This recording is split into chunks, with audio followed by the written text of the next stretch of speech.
It is not permissible to spill the blood of a Muslim except on 3 instances: the married person who commits adultery, a life for a life, and the one who forsakes his religion and separates from the community. Ooh.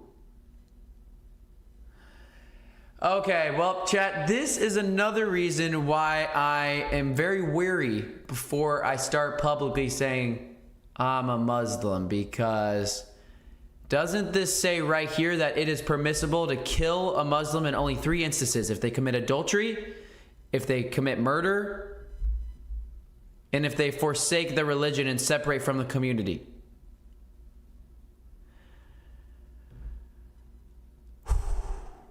I don't want to be murdered.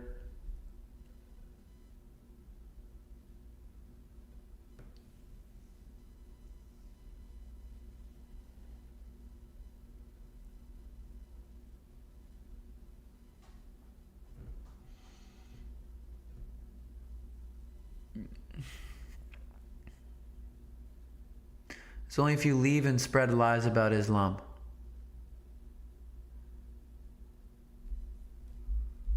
Naeem Nasir said, haha, don't worry, man, it's not that simple. I don't know if it's carried out today as it says, but this literally says, the one who forsakes his religion and separates from the community. It is permissible to spill the blood of a Muslim under this. So according to this, I'm not saying it'll actually be... Quran forever. I'm not saying it'll actually be carried out, but isn't it supposed to be carried out?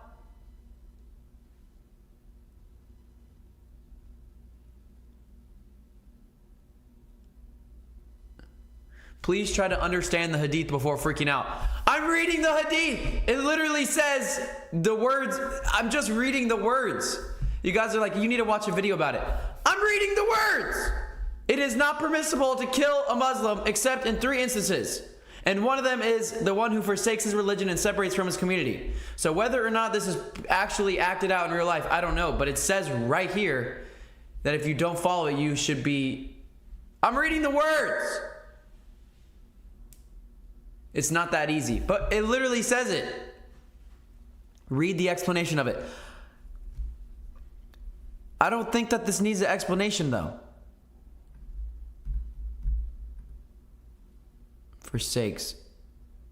Forsaken, abandon someone or something.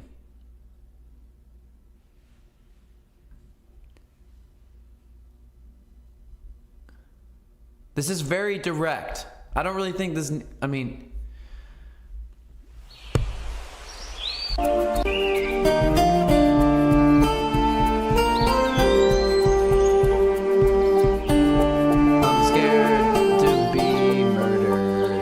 Hadith 14. Prohibition of blood of a Muslim. On the authority of Abdullah ibn Mas'ud, may Allah be pleased with him, who said, the Messenger of Allah, peace be upon him, said, it is not permissible to spill the blood of a Muslim except in... This is not in the Quran, so this is an addition.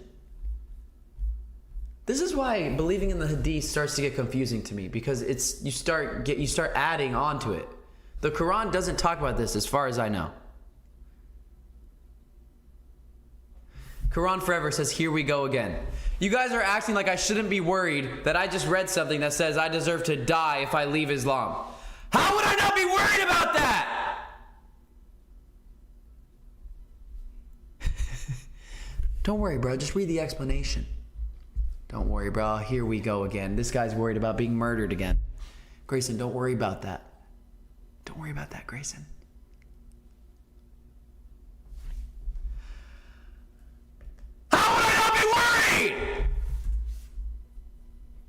In 3 instances: the married person who commits adultery, a life for a life, and the one who forsakes his religion and separates from the community. Bismillahirrahmanirrahim. Alhamdulillah wa salatu wa salam ala rasulillah wa ala alihi wa sahbihi wa man wala. Why would you leave it? That's true, bro. Fuck, that's so true. Well, the thing is, I used to think that Jesus was God, and I was fully convinced. And you can even ask some of my friends in my life. Well, I don't know how you would ask them because you don't know them. But if you did know them, and Palestine says, calm down, and Grayson, you too. How am I supposed to calm down when I could be murdered? Yeah. Kurt, don't you agree? Yeah. Oh, fuck yeah. Fuck yeah. How would I not be worried? It's okay, Grayson, don't freak out. Just because you'll be killed, don't worry, buddy. What? All right. I'm being a little bit hyperbolic. Is that a word? Hyperbolic. No, but seriously. I used to believe something that I no longer believe. So how do I for sure know that I'm going to believe this for the next 40 years? And if I'm continuing to make content online and I'm continuing to gain influence around the world, and then in 10 years I'm like, yeah, I don't really believe it anymore. I'm just thinking ahead. Okay? I can see a pattern in my life where I used to believe something and I no longer believe it. So if that pattern repeats, I hope it doesn't, inshallah. If that pattern repeats, according to this hadith, blood can be... Why do I... Oh, but don't worry. Don't worry, Grayson. You'll just be gruesomely murdered and outcasted. Don't worry. This hadith kind of follows on the last one that we covered, hadith number 8, and it deals with human life. And so the previous hadith talks about how everyone should be protected. There's a sanctity of human life except when there's a certain situation for it, except bihaqq al-Islam. And then, so this hadith kind of gives more detail to that. So the Prophet ﷺ talks about how everyone's life is sacred again, and he's really, really pushing this concept, not only in this hadith, but in many other hadith as well. For example, the hadith where the Prophet ﷺ says, Al-Muslim man salim al-Muslimuna min lisanihi wa yadi, that the Muslim is the one who, the other Muslims and the other people are safe from their hand and from their tongue. That, you know, they're not this is inviolable. Some people's dignity is very, very important. This can happen on it can happen on a physical level, but it can also happen on an intellectual, kind of just a social level. The things that we say to one another. And this is why many of the scholars of Islam, they added to the 5 major objectives of Islamic law, they added a 6th one, which is the protection of human dignity. That it's not just in a physical sense, that you shouldn't be touching someone or hitting someone or something like this, except in very, very particular situations, which are rare, mostly in self-defense, if it's on a personal level, but if it's on a government level, then there's situations that could warrant it.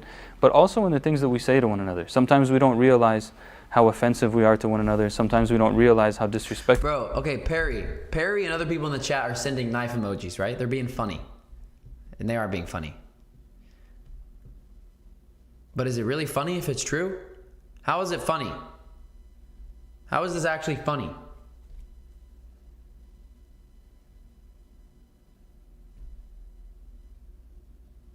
I think the only reason it's funny is because it's not actually carried out today, but this is saying it should be.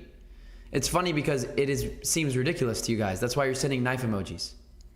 Perry the Platypus, because you're scared. Yeah, no dip, I'm scared because it says that you deserve to die.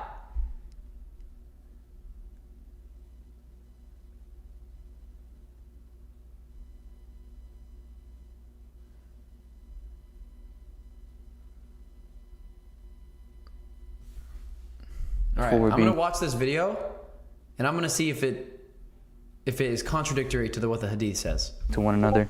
And these things, it's very easy to forgive someone if they make a mistake. But it's very difficult to forgive someone when you feel like they've betrayed your honor. So this is a very, foundational issue that the Prophet ﷺ is pointing towards. Then this, the majority of the hadith deals with then where are the places where this life when someone's life could be at stake in terms of penalties or criminal punishment. The first thing is to reiterate what we said before, that this is not individual decisions. These are government decisions. Why is it a government decision? Because it's human life. It's not just something that should be taken lightly, number one. Number two, because there are things that go behind this. It's not just, you think someone did something wrong and all of a sudden you take their life. This doesn't make any sense. That's not beneficial to human order in any way. There's things that go into it. There's due process, essentially. There needs to be a court. There need to be witnesses. There needs to be evidence. There needs to be due process. There needs to be the opportunity. It doesn't say that, though. for the victims to forgive the person who's involved perhaps, or any sort of, we try to get out of these punishments as much as we possibly can, but sometimes they come up. So the first one then, we'll talk about each one very briefly individually. The first one that's mentioned in the hadith is the married person who commits fornication. So first and foremost, in order to establish whether or not someone has committed adultery while they're married or in any sort of situation, there's a very strict evidential requirement in Islamic law, and that is that there have to be 4 eyewitnesses. Meaning 4 people have to actually, particularly 4 males have to actually see the act occurring and then come to the court and bear witness against this person to establish whether or not they committed fornication in the first place. So this is nearly impossible, unless it's an act of complete just public indecency. It's not even conceivable. Most Muslim scholars have held that the punishment of that would be death, if that was to actually happen with the due process and with the witnessing and everything else. A very small minority of scholars held that that actually is not the punishment because it's not mentioned in the Quran, and the only thing that's mentioned in the Quran is a punishment that is less than that. So that is number 1. Number 2 is in relation to murder, which is less controversial in the first place. Which is to say that if someone murders someone else and it's established through the court, through a judicial process with witnesses and everything else that they actually murdered the person, and the family decides that they want the capital punishment to go through rather than taking a monetary compensation for their loss, then the punishment would be that one can receive capital punishment for murdering someone else, assuming all of those conditions are met, which is less controversial. The third one... Here we go. Number 3. Dun, dun, dun. Hafsa, the life of the Prophet, peace be upon him, and how he practiced there is proof. That's why we don't take hadith straight up, especially ones like this. Oh, you don't take this hadith straight up though? Wait, why should I be worried about this hadith if it's not in the Quran? I need to become a Quranist.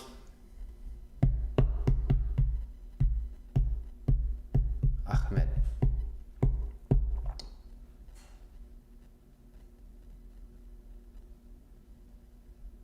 Which is also controversial, similar to the first, which is less controversial.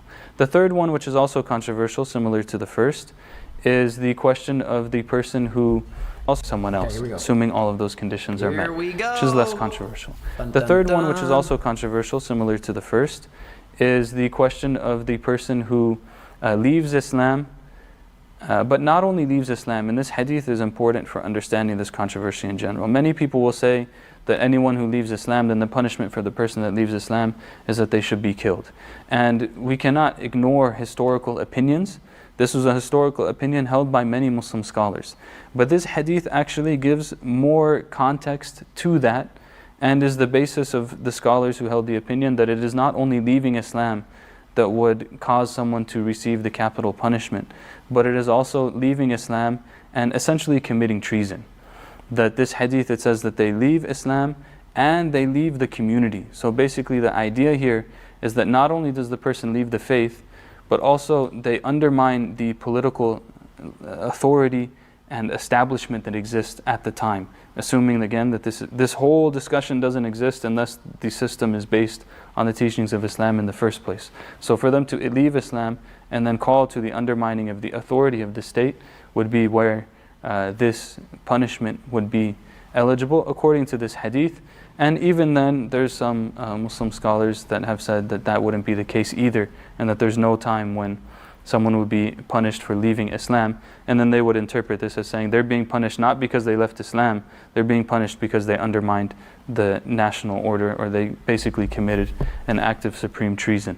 So this is how we should understand this hadith. There's a lot of detail and a lot of debate here, a lot of controversy in some of them, and it's a good example to show us that we shouldn't always be so quick to interpret.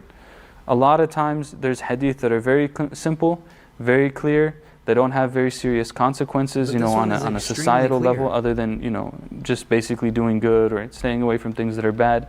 But especially things that have deeper consequences, especially things that are going to affect the political and social order, we shouldn't be quick to interpret them. We should look at the body of Muslim understand. I scholarship. feel like that's We should look being at the harms and the benefits. I think I disagree. Understand our tradition, and at the same time understand our current reality, because that is exactly actually the prophetic example.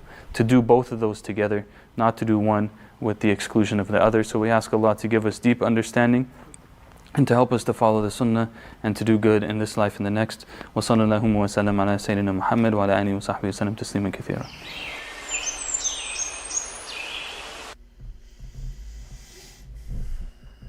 Naeem Nasir.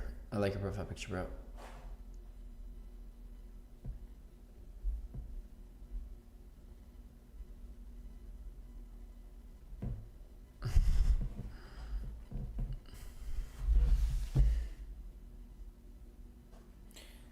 Yeah, I don't know about this. Do you want us to follow this without further understanding? I don't. Or, I don't know, if God does. But this isn't in the Quran.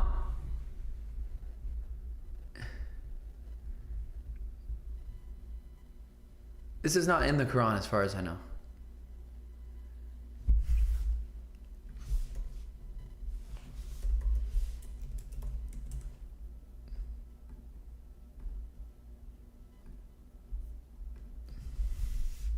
Should be put to death.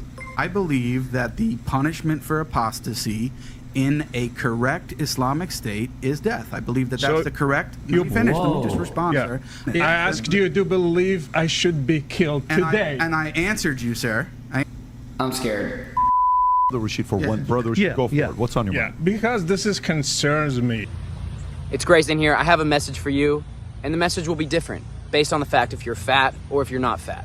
Anyways, I'm Grayson Brock, a 21-year-old kid from Texas. I'm just like you, except one day I stopped smiling and I said, you know what? I'm gonna change my life for the better. I woke up on the wrong side of the bed. And I continue to wake up on the wrong side of the bed every single day because I'm that guy that was in the chat. Anyways, if you'd like to directly support free speech and the continued documentation of my life, you can click the first link below and purchase me a coffee. And if you're fat, use that money to get a personal trainer instead. Don't click the first link below if you're fat. W's in the chat.